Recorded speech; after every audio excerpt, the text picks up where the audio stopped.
Mulching পদ্ধতিতে বোতলে বেগুন চাষ করে 3 গুণ লাভের স্বপ্ন দেখছেন শেরপুরের কৃষকরা।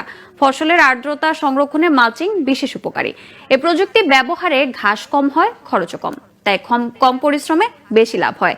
এদিকে স্থানীয় কৃষি বিভাগ বলছে পদ্ধতিতে বিভিন্ন জাতের সবজি চাষে উদ্যোক্তাদের প্রশিক্ষণ ও উদ্বুদ্ধ সহ প্রয়োজনীয় পরামর্শ দেওয়া হচ্ছে। শেরপুর থেকে Mohammad Abu হেলালের তথ্যচিত্রে desk report.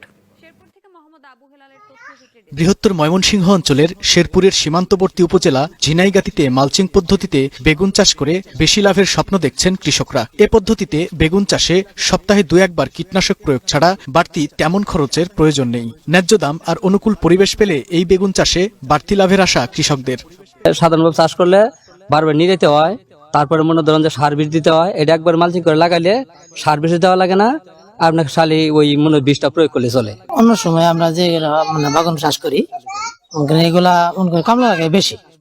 Mulching পদ্ধতিতে মন করেন ইয়া করার পরে ঘাস ঘাস হয় না, কামলাও কম লাগে এবং অনেক দিক দিয়ে ভালো। স্থানীয় কৃষি বিভাগের সহযোগিতা ও পরামর্শে প্রথমবারের মতো মালচিং পদ্ধতিতে বেগুন চাষ করে 3 গুণ লাভের স্বপ্ন দেখছেন এই কৃষি উদ্যোক্তা। এখানে আমার টোটাল 30% জায়গা আছে, তার মধ্যে 22.5% আমি এখানে বেগুন করেছি। আমার টোটাল 45,000 টাকা খরচ হয়েছে আর কি, টোটাল আর কি বেগুন মরিচ সহ। তো আমি এখন আমার বেগুন বিক্রি শুরু হয়েছে। আমি আশাবাদী এখান থেকে প্রায় 1.5 লক্ষ টাকার উপরে আমি বিক্রি করতে পারবো। মালচিং পদ্ধতিতে ঘাস কম হয়, আর ঘাস কম হলে পোকামাকড়ও কম হয়। এ বিষয়ে স্থানীয় কৃষি বিভাগ সব সহযোগিতা ও পরামর্শ দিচ্ছে বলে জানালেন স্থানীয় কৃষি কর্মকর্তা।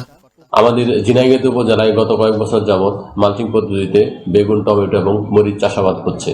মালচিং পদ্ধতিতে চাষাবাদ করার জন্য যেসব মালচিং পেপার ব্যবহার করা হয় সেসব ব্যবহারের কলা কৌশল এবং অন্যান্য সকল পরিচর্যা সম্পর্কে প্রয়োজনীয় প্রশিক্ষণ এবং পরামর্শ উপজেলা কৃষি অফিস থেকে প্রদান করা হচ্ছে।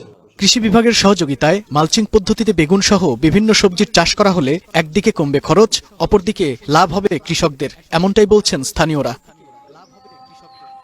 Global television news desk.